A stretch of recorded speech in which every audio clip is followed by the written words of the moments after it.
kasih. Shalom. Pembacaan kita pada saat ini terambil dari Yoel pasal 2 ayat pertama sampai ayat 11. Kita akan membaca secara berganti-gantian. Saya akan membaca ayat yang pertama dan akan dilanjutkan dari sebelah kanan. Yoel pasal 2 ayat 1 sampai 11. Hiduplah angkatlah di Sion dan berteriaklah di gunung yang kudus. Biarlah gemetar seluruh penduduk negeri, sebab hari Tuhan datang, sebab hari itu sudah dekat.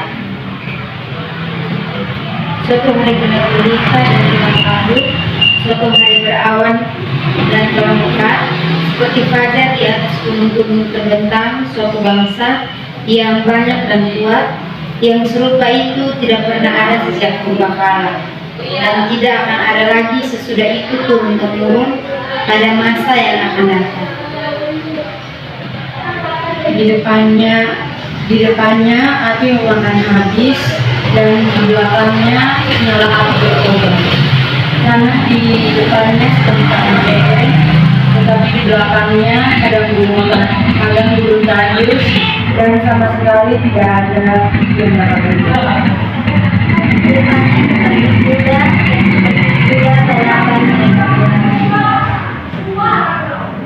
Seperti melengkapi mereka melompat-lompat di atas puncak gunung-gunung, seperti gelipinnya nyala api yang memakan habis jerami, seperti suatu bangsa yang kuat teratur barisannya untuk berperang. Terhadapnya bangsa-bangsa gemetar, segala muka bertambah menjadi pucat pasi, seperti pahlawan mereka berlari, seperti prajurit mereka naik tembok, dan mereka masing-masing berjalan terus dengan tidak membelok dari jalannya. Mereka tidak berdesak-desakan, mereka berjalan terus masing-masing di jalannya. Mereka menerobos pertahanan dengan tembok, mereka tidak membiarkan barisannya terputus. Mereka menyerbu di ke dalam kota, mereka berlari ke atas tembok, mereka memanjat ke dalam rumah-rumah, mereka masuk melalui jendela-jendela seperti pencuri. Di depannya bumi bergetar, langit berguncang, matahari dan bulan menjadi gelap, dan bintang-bintang menghilangkan cahayanya. Dan Tuhan mendengarkan suaranya di depan tentaranya, pasukannya sangat banyak dan pelaksana ilmunya kuat. Betapa hebat dan sangat dahsyat hari Tuhan. Siapakah yang dapat menahannya? Demikian firman Tuhan yang akan kepada kita pada saat ini. Shalom, saudara yang terkasih. Shalom. Tema renungan kita pada saat ini yaitu kesempatan melakukan perubahan di tengah krisis. Saudara-saudara yang terkasih, saat ini kita merenungkan perjalanan kehidupan kita setiap hari. Seringkali kita menghadapi situasi di mana ada banyak tantangan yang terjadi dalam kehidupan kita, baik itu tantangan pribadi, sosial maupun spiritual kita. Dan dari tantangan ini bisa saja membuat kita merasa putus asa. Saudara-saudara yang terkasih, kitab Yoel adalah sebuah kitab yang menekankan kepada pertobatan dan juga hari Tuhan. Kitab ini berisi pesan-pesan Tuhan dan juga peringatan penting kepada bangsa Israel. Kitab Yoel ini ditulis pada saat bangsa Israel mengalami masa-masa krisis, di mana mereka mengalami bencana alam yang membuat mereka menderita.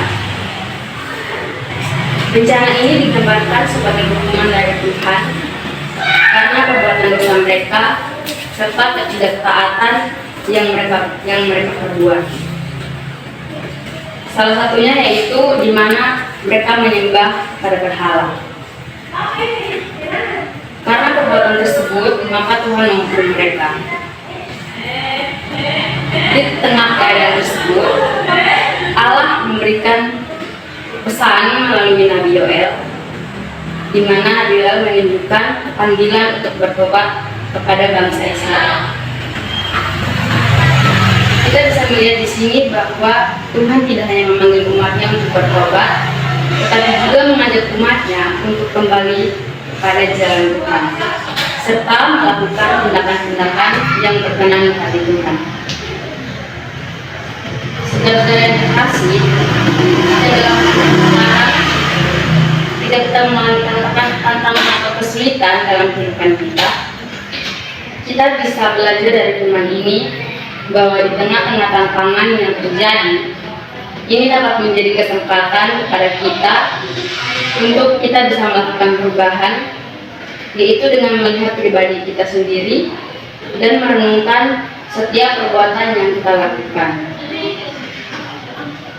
Kita bisa menjadikan tantangan ini sebagai pembelajaran dan bisa melakukan perubahan dalam diri kita. Saudara-saudara yang terkasih, dalam bacaan tadi, panggilan pertobatan ini harus dilakukan dengan sungguh-sungguh dan juga serta memiliki hati yang berkomitmen untuk mengikuti Tuhan. Panggilan pertobatan ini adalah panggilan yang bermakna dan bertujuan agar kita sebagai umatnya tidak lebih jauh lagi berpaling daripada Tuhan dan tetap mengikuti apa yang Tuhan kehendaki. Dari panggilan pertobatan ini, Tuhan hendak mengingatkan kepada kita bahwa Tuhan akan selalu ada di dalam kehidupan kita untuk membimbing kita serta menyertai kita ke arah dan tujuan yang bermakna.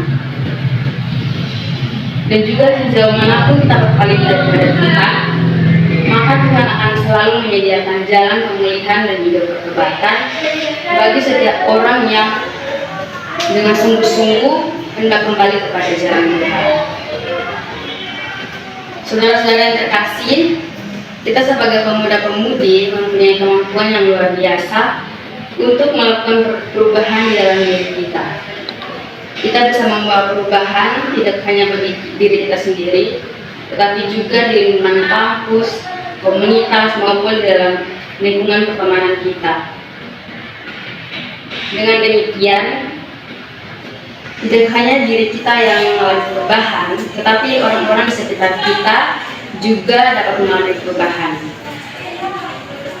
Dari firman ini, hendak memperingatkan kepada kita bahwa teguran dan juga hukuman ini hendak memberikan peringatan dan juga kesempatan untuk kita sebagai umat Tuhan untuk kembali kepada kehendak Tuhan, karena Tuhan akan selalu menyediakan pengampunan dan juga pemulihan bagi kita umatnya yang dengan sungguh-sungguh kembali kepada jalan Tuhan.